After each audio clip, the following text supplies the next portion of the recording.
And with that, we're moving on to World 4. Let's keep diving in, chat. World 4, this is going to be Diddy's world. It's mostly underwater, so let's dive right in. Again, when barrels are underwater, they do move a little slower. They're going to be on 2-second cycles for each Kong instead of 1. So immediately right here, we're trying to catch this first Diddy cycle. You have a little bit of wiggle room, but you still want to move fast. Again, water skipping is a thing. It's the same button as rolling on the ground. 3, 4, 5, 6, 7 on the where would have been the 8th bounce. That's where you dive down. Just release Y for a second and let yourself go down. Tap Y to keep corkscrewing. And you're gonna come all the way down until you bonk. You can see this just rotated to cranky, and now I'm going to try to move over it, and with like the back half of my body, because I want to keep moving to the right, I will spin through it and change over to Diddy, and then utilize his jetpack to go through the entire rest of the level, basically. Go through as it's coming over.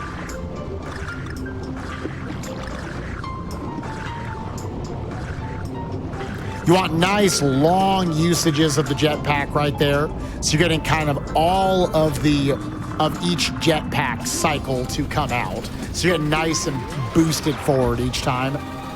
Now the thing about it is, even though this is Diddy's world, we still actually want Dixie on the next barrel cycle right here. So for this whole part, you are moving as fast as you can so you can catch that Dixie cycle. I did a little corkscrew underwater because there's like a 50-50 chance that treasure chest will give you a heart. That will allow me to take a damage boost right here, just so I can move a few frames faster through this next section to try to catch this Dixie cycle.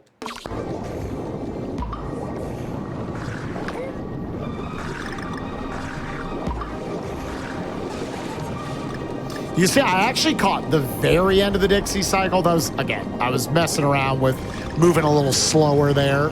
And that's because, as you can see, as we said at the beginning of this tutorial series, Dixie's hair underwater allows you to go against currents.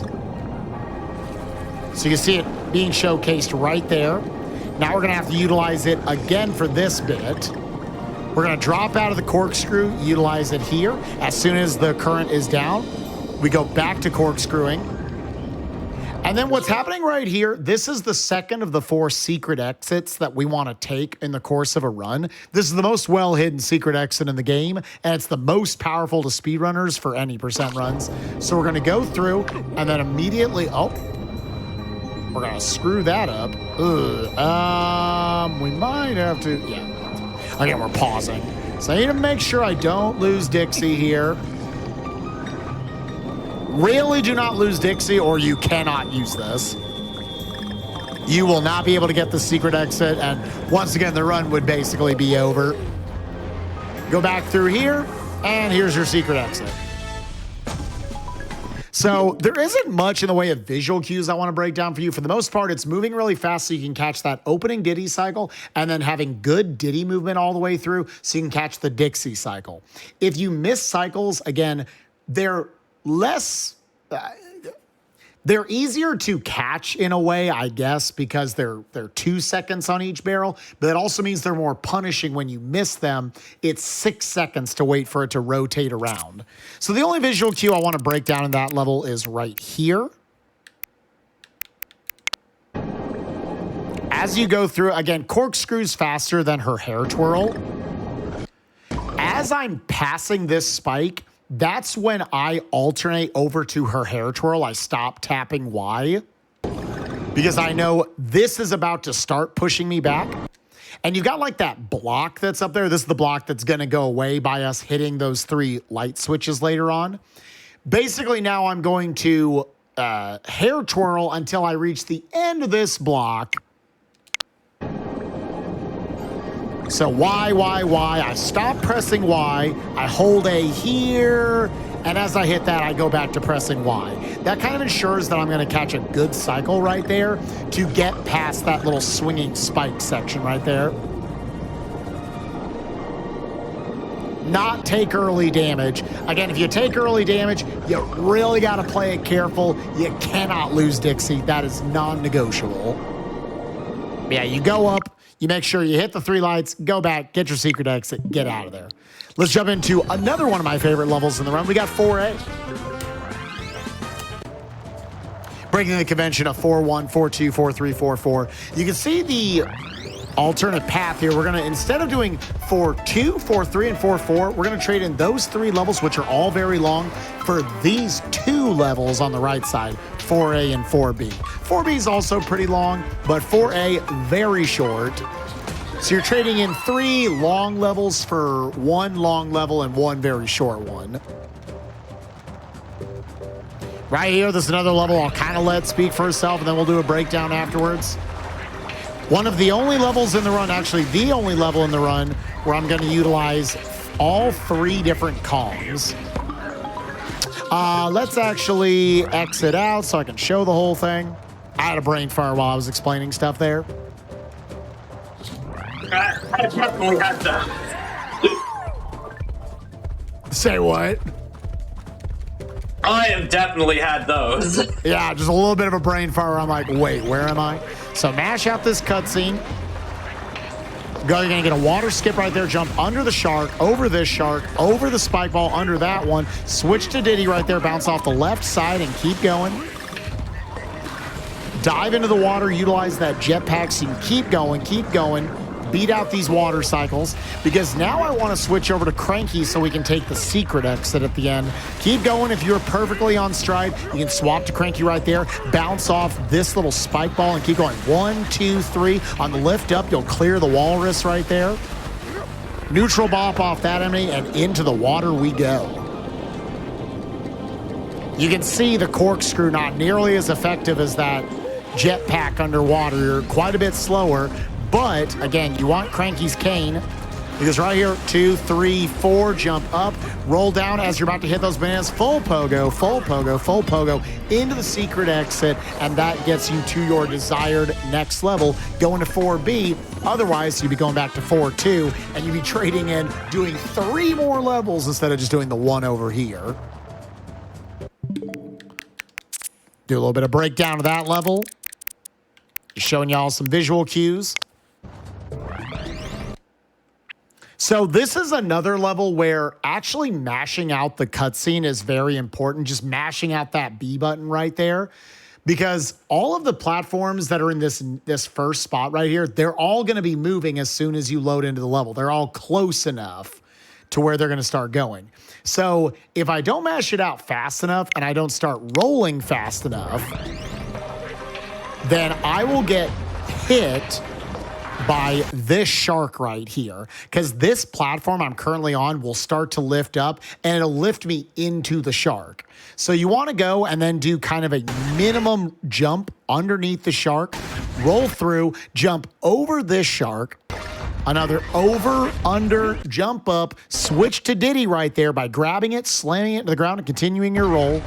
And then right here, you want to bounce off of the left side of this owl so that the trajectory will put you on the right side of this platform enough to where you can start a roll. If I land on the right side of the owl, even close to the center, all of a sudden I'm going to clear this platform. I'll end up in the water. And while Diddy is the king of water, you don't want to be in the water right here. You want to water skip over this whole section, underneath the shark, through this enemy, one more water skip, and then dive in right here at the wall and start the jet packing through that whole bit.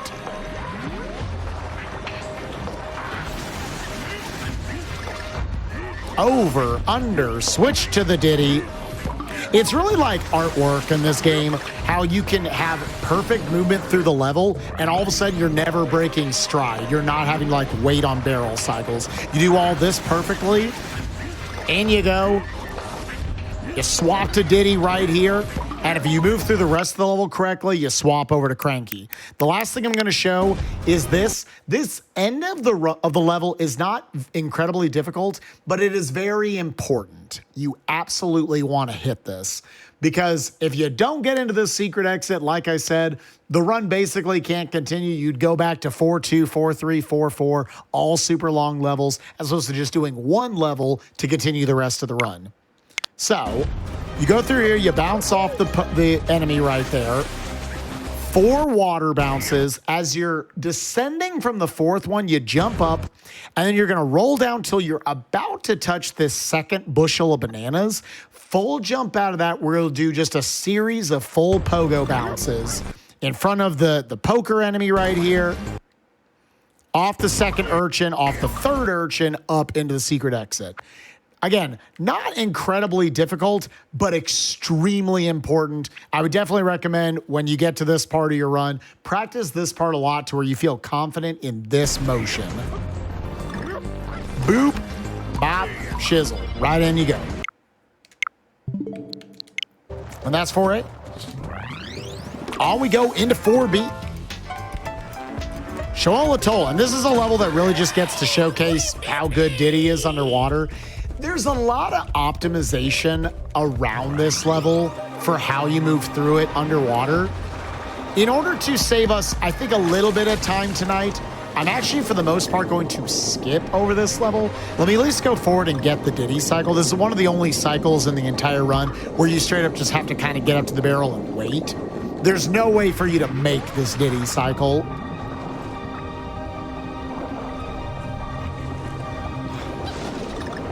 Switch over. The gimmick of this level is that you have to get these keys and then bring the red key here to the corresponding red chest. This will give you another key. This will give me a green key, and then I take it over and I put it in the green chest, and so on and so forth. You kind of move around the entire level in a not extremely linear fashion.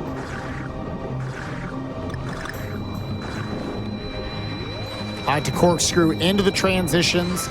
A lot of the optimization of the level is kind of how you do your screen transitions to where you're like deeper into the next room, as deep as you can be. Which would all be stuff, if you actually want to get into running this game, you can really break this down. I don't even know it at its core, like the best ways to do all of them. But yeah. So I'm going to actually end this level a little bit early. If you want to watch full runs, pretty much what you see is what you get. You get through the rest of the level. I will set you through about half of it right there. Let's jump now into one of, if not the hardest levels in the entire run. Probably just below 3-3 we saw earlier with that Tornado-Cito. We got C-Stack Attack. I've got this all sorts of broken down in some clips.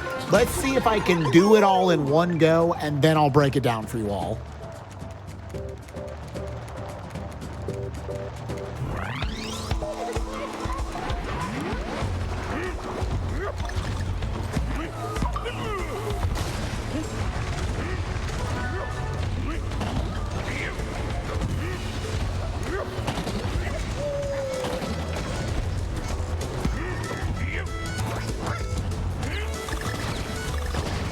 Okay.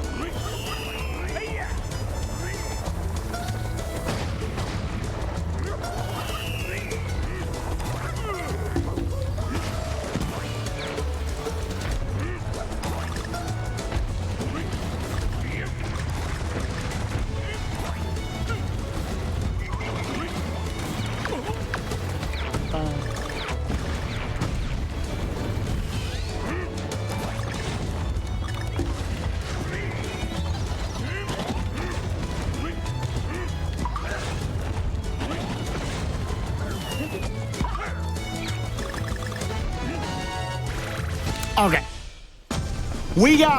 That was almost the perfect run through of 4-5 C-Stack Attack. You can see you come in with Diddy, you transition to Cranky for most of the level, and you switch to Diddy right at the end, where normally there you're supposed to pound through all those crates. But again, we're speedrunners. We try to go too fast. We're going to try to drop off the side and just hover into it, which is as terrifying as it looks. So just to break down that level a little bit.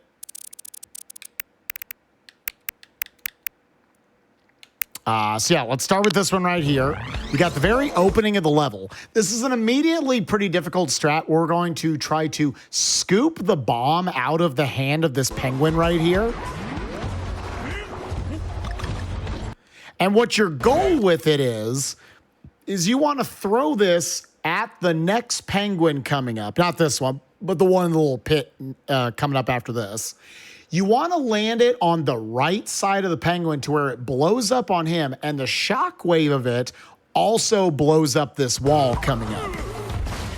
So then you can just continue through and just continue on in stride. Beautiful little strat right there. But the way to make it work, once again, you need to roll through and grab as you're defeating this enemy. You do a boosted bounce off of this poker enemy right here. And you see on the top of the screen, there's like a little orange seashell lodged into the ceiling right there. As you're about to reach that, that is your cue to chuck the bomb. If you throw it too early, it lands on the front of the penguin, killing him, but not the wall, and then you have to get another bomb, losing a bunch of time. If you throw it too late, then it lands behind the enemy, and you have to wait for him to slowly walk back, which will lose you upcoming cranky cycles.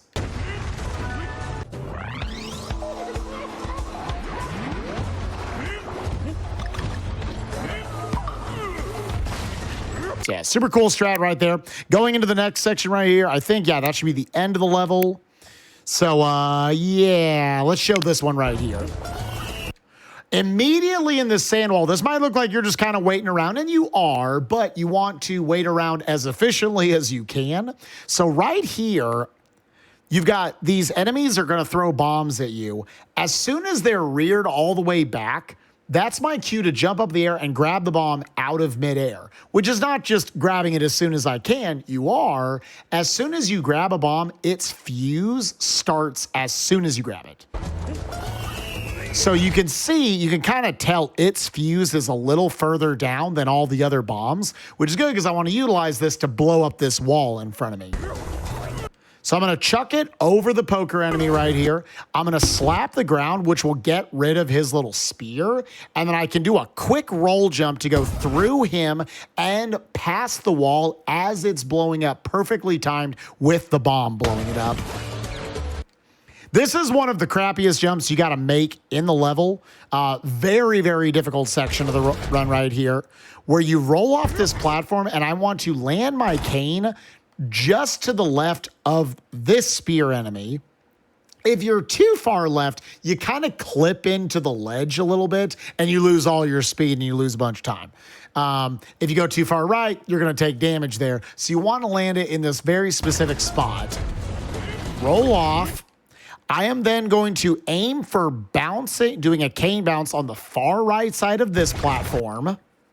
So you can clear this platform all the way to here, do another roll jump and cane bounce off of this thin little left platform of these two right here. Up to the top shelf. You're going to do, it's going to look a little weird. You just do a little roll jump, just like a little quick one. This is a setup to where the barrels are going to be in a good position on the next spot. Roll through this enemy, jump between these two crushers. You're going to jump on the right barrel here and then immediately blast out of here. Now, earlier you saw I actually took damage. This is if it is super clean. You skip all of that. You just take the direct shot right there. I would say that's about 50-50. It doesn't heavily affect the rest of the level. There is a Diddy cycle you're trying to catch later on.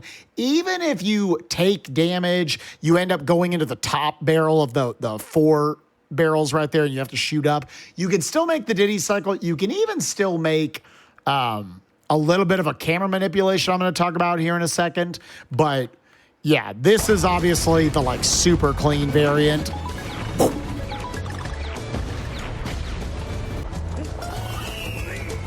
So to show that once again, slap it, roll through them. It all works together perfectly. Barely being able to pogo in front of the spear enemy right there. Far side of that, off the little guy. Do a little roll jump for the setup. Land in the right barrel and then shoot out of that. In you go on to the last section of the level. Now I do want to show you once again, you can have this happen where you hit the enemy. Sometimes you'll still have a trajectory to where you go up into the top barrel, the goal point. Sometimes you bounce off the wall and you go into the top barrel. You can still make the Diddy cycle you want afterwards if you've been clean through the rest of the level up to that point. So to show you the very end of the level, Pogo off that pillar right there. Switch over to Diddy because we really want Diddy for this last little fall down and, much more importantly, the end of the level. So showing the whole thing right here. This is a super minute little camera manipulation strat you can go for. Again, a lot of things in this game are built off of local cycles. When they're on camera, they'll start to, move and whatnot.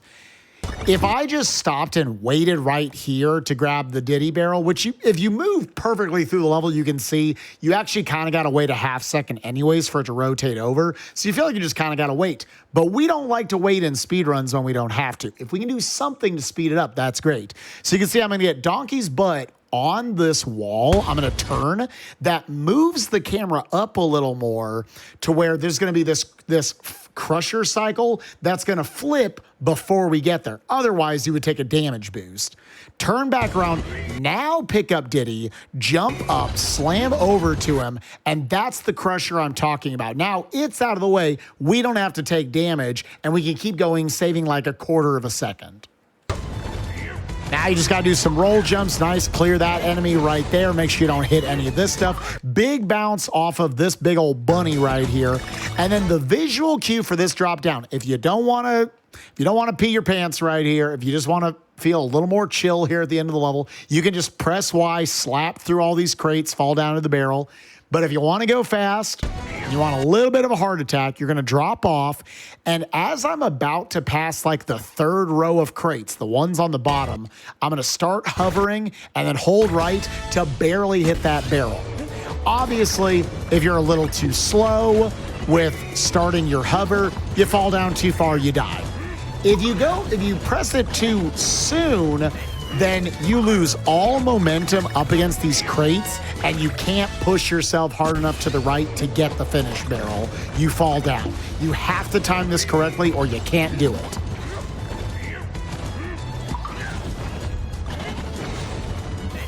So 4 or 5, one of my absolute favorite levels in the run. It's so cool when it all comes together, but it is definitely one of the most challenging levels you're going to learn.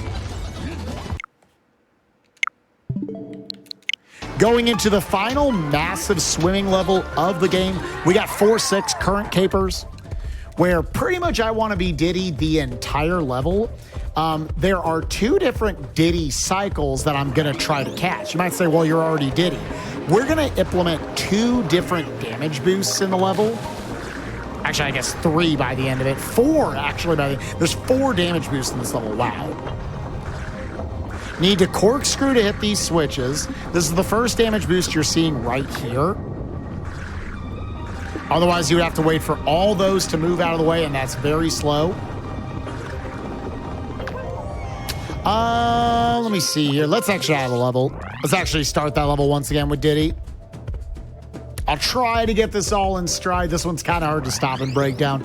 This is right after as difficult as 4 or 5 was. This is another extremely difficult level. Particularly the first like 60% of it. Your movement has to be very clean so you catch each of the next Diddy cycles to refill that health so you can do more damage boosts.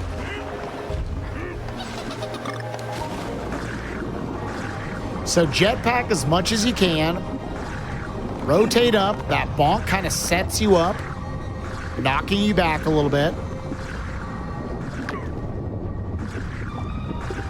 Got to hit all 3 of these switches.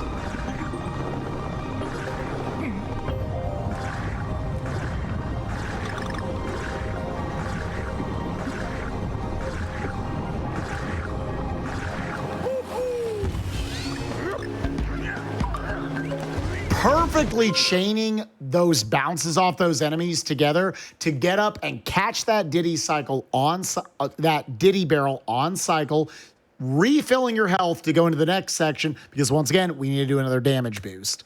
To know, you actually, if you have really clean movement in that first half of the level, you actually will get there on the cranky cycle, where I'll throw on a little bit of a jetpack hover mid-air with Diddy, so then I land on it and I still get the Diddy, because you don't want cranky and you don't want Dixie here either.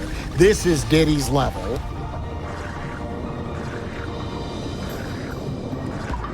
barely beating out that spike ball hitbox, picking up that very conveniently placed heart right there to then take another damage boost. So we're taking a double damage boost through that section. And now we get to calm for just a little bit for this bit. Moving through that entire section, that's the hardest bit of swimming you have to do in the entire run. There's so many opportunities to bonk on walls and stuff, bonk on corners as you're weaving through. If you're a little too slow with your re-angles on each of your jetpacks, little spike balls will come up and hit you on the booty, and all of a sudden you're taking too much damage at the wrong times, and you're just not going to get through the level with Diddy intact. Now there is one more Diddy cycle we're going to go for here. Looks like we were on cycle. And you take one final damage boost right there. That's why you wanted that Diddy cycle. I swim through here with jetpacks until I pass the G. That makes sure that this large, almost like a little saw blade or whatever, spawns on screen. Wait till it goes, then we can go down. Go once to the right, one straight down, hit the barrel, you're in, you're out, you're good. Yeah, to note the question in chat, yeah, funky mode is its own category. Definitely an easier category. Honestly, pretty good for beginners. You get more health, even if you just want to use the Kong family. Each Kong gets an extra health point, and Funky's got 5 by himself. And Funky's just really, really good. One boss here, and then four boss right here with Fugu. This is another one of the hardest boss strats in the run. Little cheeky strat right here where I can get in one Diddy jetpack before I transition to Cranky. This is the only time we want to use Cranky underwater. And I'll try to, once again, do the boss fight and then break down kind of how this tomfoolery works. The time attack IL, what you're supposed to get for like the top times in this is like over 2 minutes. World record's like 30 seconds, and I'm showing you why. Cranky's cane hitbox that you swing with is massive, and you can hit him on the backside. Ooh, okay, I screwed up. Can I actually do the backup here? No, okay, we're just gonna die and we'll show it again. So you kind of, I'll show it again here. Let me just get the barrel and go back in.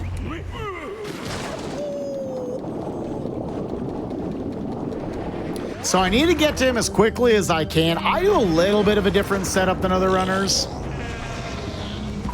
I try to make sure that he is mini Fugu before he balloons into a bigger form.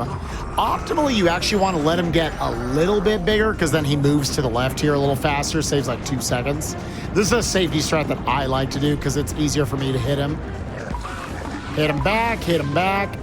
Oh. So I'm going to showcase a little bit of a backup strat right here.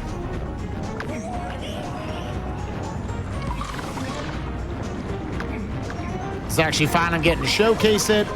As long as you are at 1 health with Donkey Kong specifically, if you are at 1 health with solo Donkey Kong, the game has to give you a heart whenever you deal damage to the boss. So that fight casually is supposed to be one where you're in front of him, you're dodging a bunch of attacks, and then eventually he exposes his weak point. With Cranky's cane, you just get back there and you start waving at his booty, and you can get those hits super, super fast, and the fight can be over with. Even right there, me screwing it up, that was like 45, 50 seconds probably. So let me show you kind of the basis of what you are trying to do right there. Yeah, I think this is each of the phases. So I corkscrew, corkscrew, corkscrew. I stop pressing Y at about right here as I'm about to kind of like almost like overlap with him underneath him. And you see right there, I'm basically aiming straight back at the wall. This hitbox doesn't make sense, but we take it. This will knock him back into the wall. You might have noticed this with when I screwed up the fight, you know, kind of in the live version right there, that he will sometimes kind of try to wiggle back into place and waste too much time, and you're going to get hit too. You're trying to, in your limited amount of iframes, get off all 3 of these hits per phase. So the way we counteract him trying to wiggle into place is we're going to put him in his place. So he wants to always move to the back center part of the wall. So by hitting him in that direction, he'll kind of immediately turn back around for each of them. So 1, 2, 3. You could kind of, if you look at how I'm set up right there, I come back, I hit him, I bounce back as well. I then sort of angled Donkey and Cranky to knock him back down and into the wall at that center point, so he didn't get too far away. And on the 3rd hit, you just try to hit him. It's actually more advantageous for you to knock him away from the wall because he needs to move to the left side. You get your heart and you move on. Now, while it's 100% guaranteed that if you're solo Donkey Kong and you're at 1 health, you always have to get health back whenever you hit the boss, it isn't the case at any other point. So this is actually RNG whether I got health here. So again, 1, hit him down into the center, hit him a 3rd time. I got lucky, I got health there. It's generally, most of the time you should get a heart. It is unlucky if you don't get it. In which case, you actually do what I did there as a backup, where I position behind him as solo Donkey Kong. I let him come back and hit me into the wall. I hit him. I sort of sift my way out from the wall so that I don't take damage on the spikes. And then we do that do-si-do back and forth until he's been defeated. We got here for the other 2 phases. You wait till he gets in position. This is going to be mostly the same thing I'm showing. Hit number 4, hit number 5, hit him down into the center, hit number 6, knock him away. Get set up for phase number 3 right here.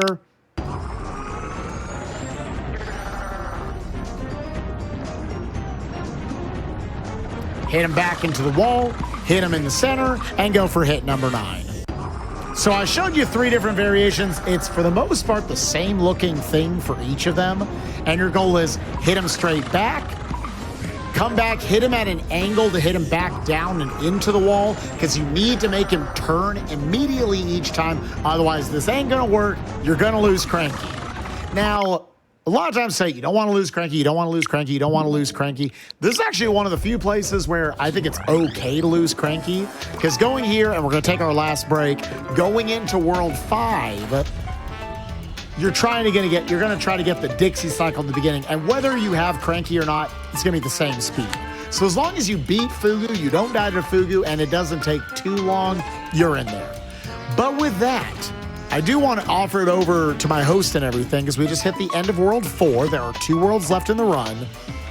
Do we want to finish tonight, or do we want to make a part 2? I want to leave it up to you. I know I've gone into great detail about this game. Your voice is feeling it. We can definitely finish it off tonight. We can take a quick break. All right, sounds good. One thing before we do go, somebody asked, so for the last boss fight, I had it. Apparently I've scrolled past it. Banana juice, would that help in that fight at all? It would. That is actually a really solid beginner strat, honestly. So there is an item in this game called banana juice, where when you utilize it, I believe it's just you can take infinite hits for an amount of time. I forgot, I think it's like 15 seconds or something. So if you want to go there and feel way, like you can be a lot sloppier and still get through the whole thing. Like here, I guess I can show it one time right here. Oh, let me go to a world that actually has the shop unlocked.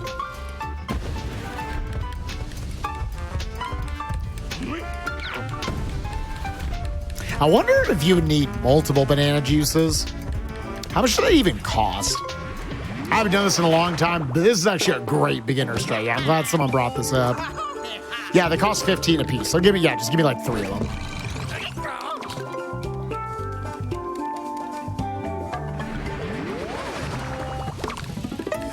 Boop, boop. Let's actually warp to World 5. Then when I go to World 4, I'll go in the backside.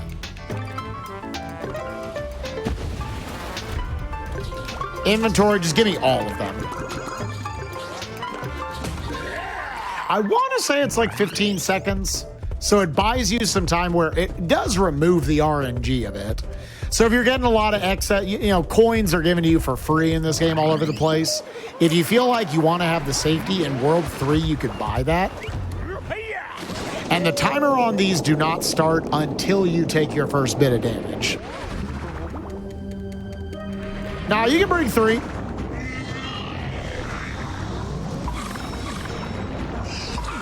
Yeah, so I even screwed up right there.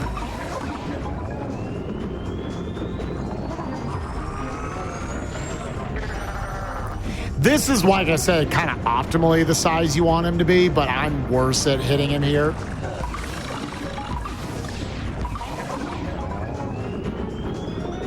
So yeah, you can see 6 hits in, I'm just now getting to phase 3, and the banana juice just wore off.